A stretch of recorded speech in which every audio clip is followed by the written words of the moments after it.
अगर आप एसआईपी के थ्रू म्यूचुअल फंड्स में इन्वेस्ट करने वाले हो तो ये वीडियो है आपके लिए, क्योंकि आज मैं आपको बताऊंगी कि कैसे आप अपने एसआईपी के रिटर्न्स को इंक्रीज कर सकते हो।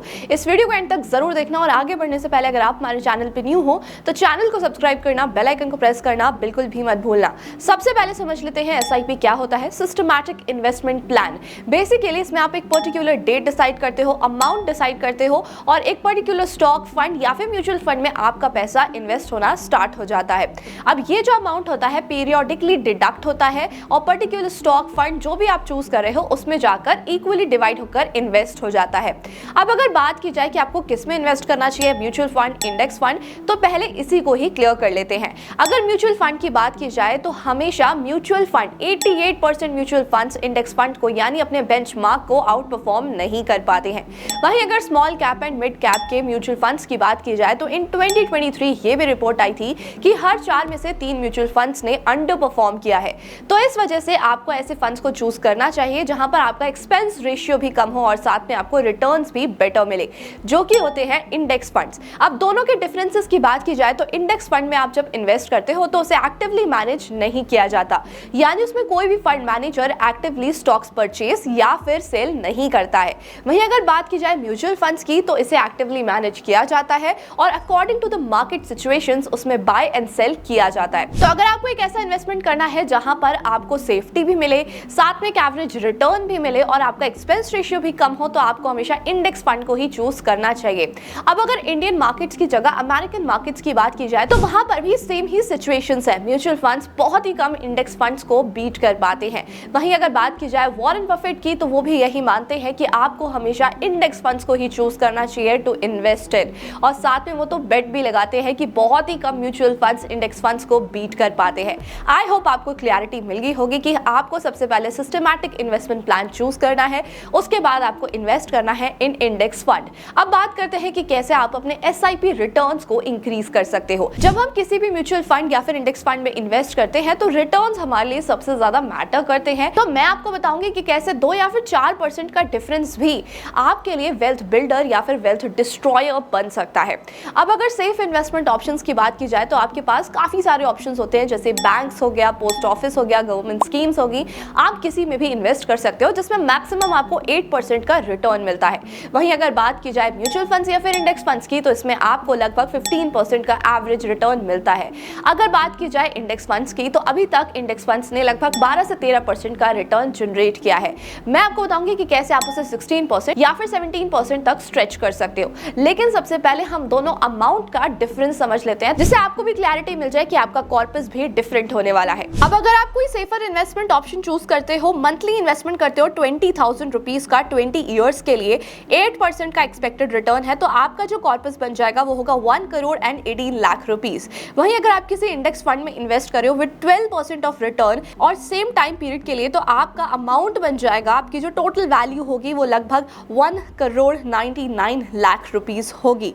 अगर आप इसे 16% तक स्ट्रेच कर लेते हो तो आपका अमाउंट बन जाएगा 3,49 लाख रुपीज। तो यहाँ पर आपने क्लियरली देखा कि सिर्फ 2 या फिर 4% रिटर्न इंक्रीज होने से आपके अमाउंट पर कितना बड़ा फर्क पड़ रहा है। अब कैसे आप एसआईपी रिटर्न्स को इंक्रीज कर सकते हो, उसके लिए हम 3 मेथड समझने वाले हैं। सबसे पहली स्ट्रैटेजी होती है RSI relative strength index. Basically आप इसे ट्रेडिंग व्यू पर चेक कर सकते हो और ये स्ट्रैटेजी आपको ये बताती है कि स्टॉक अभी अंडरवैल्यूड है या फिर नहीं है। अब सबसे पहले इसके लिए आपको क्या करना होगा, ट्रेडिंग व्यू पर जाकर निफ्टी 50 ओपन करना होगा। आई एम अज्यूमिंग कि आप उसी में ही इन्वेस्ट कर रहे हो। अब निफ्टी 50 क्या है? बेसिकली इंडेक्स फंड है जिसमें इंडिया की टॉप 50 कंपनीज है और जो कि लीडिंग कंपनीज है, बेसिकली लार्ज कैप कंपनीज जिनका मार्केट कैप काफी ज्यादा होता है। अब जब आप निफ्टी 50 ओपन कर लोगे तो वहां पर आपके पास एक ऑप्शन होगा टाइम पीरियड का, जिसमें आपको 1 मंथ का सिलेक्ट करना है, क्योंकि हम लॉन्गर टर्म के लिए इन्वेस्ट कर रहे हैं तो हमें लॉन्गर टर्म के लिए ही चेक करना होगा कि कौन से मंथ में डिप आया है और कौन से मंथ में डिप नहीं आया है। तो आपको 1 मंथ का ऑप्शन सिलेक्ट करना होगा। उसके बाद आपको इंडिकेटर पर जाकर आरएसआई सिलेक्ट करना है और आरएसआई की लेंथ को 2 पर सिलेक्ट करना है। जब आप चार्ट ओपन करोगे तो आपके पास कुछ इस तरीके का चार्ट ओपन हो जाएगा जिसमें आपको इंडिकेशंस मिलेंगे जो कि 0 से लेकर 100 तक होता है। अब आपको क्या करना है, जब आपको ऐसा लगता है कि वो ग्राफ 10 से भी नीचे जा रहा है, इट मींस मार्केट में डिप आ रहा है और वो स्टॉक या फिर इंडेक्स अंडर वैल्यूड जा रहा है, इन दैट सिचुएशन आप अपनी एसआईपी को इंक्रीज कर सकते हो। मान लीजिए अगर आप उस महीने में 20,000 की एसआईपी ना कर 40,000 की एसआईपी कर देते हो तो आपके रिटर्न्स ज्यादा हो सकते हैं और इसी से ही आप अपने रिटर्न्स को इंक्रीज कर पाओगे। तो ये वाला जो इंडिकेटर होता है ये काफी ज्यादा आसान है और बिगिनर्स भी इसे बहुत इजीली चेक कर सकते हैं। बस आपको ये देखना है कि वो ग्राफ जो है वो 10 के नीचे आ रहा है या फिर नहीं आ रहा है। ये स्ट्रैटेजी को अप्लाई करना काफी ज्यादा आसान होता है और बिगिनर्स इजीली इसे चेक कर अपनी इन्वेस्टमेंट्स को इंक्रीज कर सकते हैं। अब आते हैं अपने सेकंड स्ट्रैटेजी के ऊपर, जो कि है वॉरेन बफेट कैलकुलेटर, यानी कि वॉरेन बफेट का इंडिकेटर।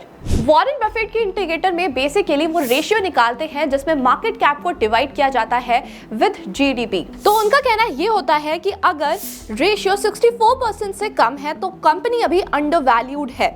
उसके बाद अगर देखा जाए 82% से ज्यादा और 100% से कम है तो वो फेयर वैल्यूड है, और साथ में अगर 100% से ज्यादा और 119% से कम है तो वो ओवर वैल्यूड है। तो बेसिकली जब कंपनी अंडर वैल्यूड होगी आपको अपना एसआईपी इंक्रीज करना होगा, और उसके बाद अगर फेयर वैल्यूड पर है तो आपको एसआईपी इंक्रीज करने की जरूरत नहीं है। जो नॉर्मल एसआईपी आपकी चल रही है आप उसे कंटिन्यू कर सकते हो। ओवर वैल्यूड में भी आपको एक्स्ट्रा इन्वेस्ट नहीं करना है। तो ये बहुत ईजी तरीका है जिससे आप ये देख सकते हो कि मार्केट नीचे जा रही है या फिर नहीं। मार्केट हमेशा क्रैश होने के बाद इवेंचुअली ऊपर ही जाती है। अब अगर आप मार्केट डाउन के टाइम पर उसमें इन्वेस्ट करते हो तो आप बहुत इजीली अच्छे रिटर्न्स को गेन कर पाओगे। अभी की बात की जाए तो बेसिकली वॉरेन बफेट के इंडिकेटर के अकॉर्डिंग मार्केट बहुत ही ज्यादा फेयर वैल्यूड है, जो कि लगभग 96.73% है।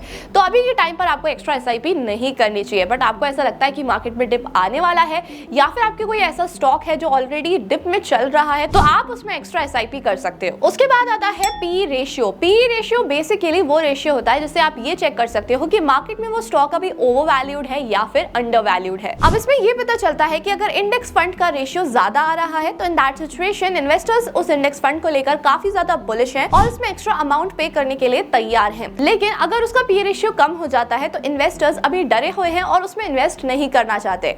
इसी मौके का फायदा उठाकर आपको ज्यादा इन्वेस्ट कर देना चाहिए क्योंकि आपको कम वैल्यूएशन पर ज्यादा यूनिट्स मिल जाते हैं। अब अकॉर्डिंग टू द PrimeInvestor.in उन्होंने भी कुछ ऐसे रेशियोज बताए हैं जिससे आपको ये पता चल जाएगा कि उस इंडेक्स फंड का पीई रेशियो अभी अंडर वैल्यूड है या फिर ओवर वैल्यूड। सबसे पहले अगर किसी भी इंडेक्स फंड का पीई आता है 14.65 से लेकर 21.8 तो मार्केट अभी अंडर वैल्यूड है। मार्केट ओवर वैल्यूड की तो उसका पीई रेशियो रहेगा 28.34 से लेकर 36.4 तक। और अगर अभी की बात की जाए तो इंडेक्स का जो पीई रेशियो चल रहा है वो लगभग 21.33 चल रहा है। तो इसमें हमें ये पता चलता है कि मार्केट अभी ना तो ज्यादा ओवर वैल्यूड है और ना ही अंडर वैल्यूड, थोड़ी बहुत अंडर वैल्यूड है। बट अगर तीनों इंडिकेटर्स देखे जाए तो वॉरेन बफेट इंडिकेटर के अकॉर्डिंग अभी जो मार्केट है वो फेयर वैल्यूड है। अब अगर आपको ऐसा लगता है कि आपको तीनों एनालिसिस में अलग अलग रिपोर्ट्स मिल रही हैं और उसके अकॉर्डिंग आप डिसाइड नहीं कर पा रहे हो तो ऐसी सिचुएशन में आपको एक्स्ट्रा इन्वेस्ट नहीं करना चाहिए। बट यस, अगर आपको श्योरिटी से पता चल रहा है कि मार्केट में डिप है और अभी मार्केट ऊपर जाएगा तो आपको एक्स्ट्रा एसआईपी कर देनी चाहिए और एक्स्ट्रा इन्वेस्ट कर देना चाहिए। सो एट लास्ट आई होप आपको एक क्लैरिटी मिली होगी, आपने इस वीडियो से नया कुछ सीखा होगा और आप अपने लिए एक स्मार्ट एसआईपी करना स्टार्ट कर दोगे। अगर स्टिल आपको कोई भी कंफ्यूजन है आप मुझे कमेंट करके पूछ सकते हो। इस वीडियो को जितना हो सके उतना शेयर कर देना और ऐसे इन्फॉर्मेटिव वीडियोस को देखने के लिए हमारे चैनल को सब्सक्राइब करना, बेल आइकन को प्रेस करना बिल्कुल भी मत भूलना। Thank you so much.